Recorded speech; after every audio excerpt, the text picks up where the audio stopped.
Y en la página 22 aparece una idea que puede pasar bastante desapercibida, que son las voces de los muertos.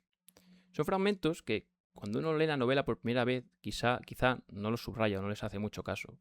Parecen detalles menores, pero en realidad nos están diciendo mucho sobre cómo funciona el universo de Faulkner. Porque mientras agonizo, en esta novela, y también en otros relatos y novelas de Faulkner, la frontera entre los vivos y los muertos no está del todo clara.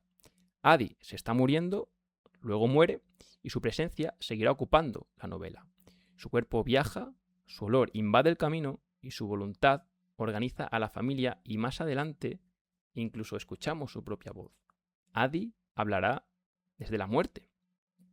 En este sentido, Faulkner se acerca a lo que después encontraremos con mucha más fuerza en autores, como he dicho antes, como Rulfo o García Márquez. Un mundo en el que la frontera entre los vivos y los muertos no desaparece del todo. Ellos siguen hablando, siguen interviniendo y siguen pesando en la vida de los vivos. Por eso hay que leer a este autor y a todas las autoras y autores muy detenidamente y fijarse en qué dicen y en cómo lo dicen. Porque en estos fragmentos, que aparentemente pasan por alto o son simplemente decorado entre comillas, se nos está diciendo mucho. En Faulkner, una frase mínima abre una puerta enorme. Y esto, como digo, es trasladable a muchos autores y autores. Estas palabras y estas pequeñas sutilezas son las que hacen que un texto sea genial. De hecho, vamos a leerlo. Si cayera una pluma cerca de la puerta delantera, se levantaría enseguida del suelo y se pondría a rozar el techo en dirección al fondo, hasta caer atrapada por la corriente que baja hacia la puerta de atrás. Está hablando uno de los hijos sobre la atmósfera que se está creando alrededor de la muerte de Adi, de su madre, de cómo varios personajes, varios vecinos van a verla en su lecho de muerte. Y dice, pues lo mismo pasa con las voces. Cuando entras en el zaguán de la casa donde está agonizando Adi Bundren, suenan como voces salidas del aire que hay encima de tu cabeza. Claro, aquí se está jugando con la ambigüedad. Son voces reales de esa gente que va a visitarla y que desde la habitación hacen eco en el zaguán, o son las voces de los muertos que ya están allí. O sea, esas presencias que en definitiva ocupan la casa, ocupan el pueblo y ocupan ese viejo sur del que nos está hablando William Faulkner. O sea, esto iba a decir, no son especulaciones mías. Igual sí son especulaciones mías, pero esto está fundamentado. O sea, yo no digo esto porque sí. Puedo justificarlo porque Adi Bundren, en un determinado momento, estando ya muerta, va a hablar. La novela habla de la muerte. La novela nos está hablando además de la decadencia, de la caída del viejo sur, de esa moralidad fracasada, de esa hipocresía de la religión. Y en todo este entorno, la muerte, las voces y los murmullos tienen un papel muy importante, porque dan cuenta de una sociedad opresiva y que no funciona. Y lo vemos también en el personaje de Anse. Anse es la degradación moral hecha, vamos, persona. ¿Por qué gira todo en torno a él? ¿Por qué tiene tanto poder a pesar de no hacer nada? A pesar de no levantar un palo ni de recoger un rastrillo. ¿Por qué? Porque es una sociedad absolutamente patriarcal. Y todo tiene que girar en torno al cabeza de familia. Es durísimo, en realidad. Bueno, vamos con otro fragmento. En la página 23 asistimos a los pensamientos ocultos del personaje Cora Tull, ¿vale? Que es una vecina. Cora, bueno, no pertenece exactamente al núcleo familiar de los Bundren, pero aún así participa en la construcción de esta historia y acompaña a Adi durante su muerte. Además, su mirada añade otra capa. Y aquí aparece el multiperspectivismo en la novela. No hay una única versión de los hechos. Hay muchas voces mirando la misma realidad desde lugares distintos. Y cada voz deforma un poco lo que ve, o mejor dicho, nos otorga una perspectiva diferente de lo que está pasando. Cora observa a la familia desde fuera, pero no de manera neutral.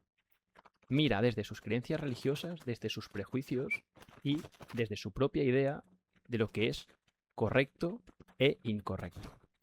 Además, Cora Tull nos interesa porque a través de ella vamos a ver la hipocresía moral a través de la religión. Bueno, este personaje, en principio, debería ser una persona empática. Es una figura sureña, muy religiosa, marcada por un cristianismo muy ferviente, muy segura de sus valores y, sobre todo, convencidísima de estar en el lado correcto de la historia y de la religión. Pero en realidad, Cora juzga a los demás desde un pedestal de superioridad moral. Ella está convencida de que está salvada, de todo mal, y de que ella entiende el bien y el mal mejor que nadie. El problema, el conflicto, mejor dicho, de este personaje es que a la hora de actuar no muestra demasiada comprensión real por las personas. Y aquí se ve muy bien la diferencia entre Adi y Cora. De hecho, vamos a contraponer lo que dice Adi con lo que dice Cora. Bueno, este es el fragmento en el que Adi Bundren resurge de entre los vivos, o mejor dicho, habla desde los muertos, y nos dice lo siguiente.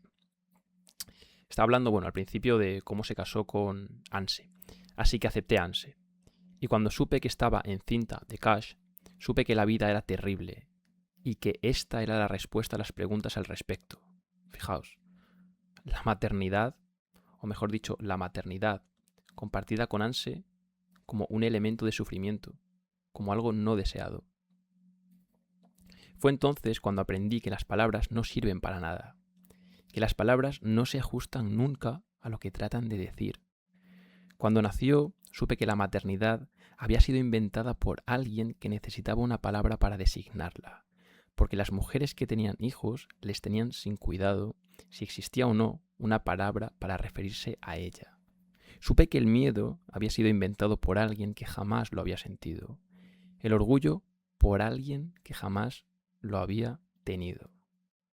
Fijaos, está contraponiendo la visión pragmática del mundo con la visión que las palabras otorgan de ese mundo.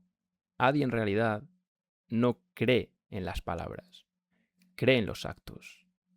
Para ella lo importante no es lo que dices, sino lo que haces. Vive en una realidad pragmática en la que las palabras son simplemente meros adornos de una realidad fundamentada en hechos. Cora, en cambio, y ahora lo vamos a ver, cree muchísimo en las palabras, en las frases religiosas, en los discursos morales, en la idea de salvación, etcétera, etcétera, etcétera. Pero esas palabras, las palabras de Cora, en realidad no se traducen como actos, son palabras vacías. Cora y Adi viven en dos realidades completamente distintas. Viven una realidad física compartida, estamos de acuerdo, pero en realidades perceptivas completamente diferentes.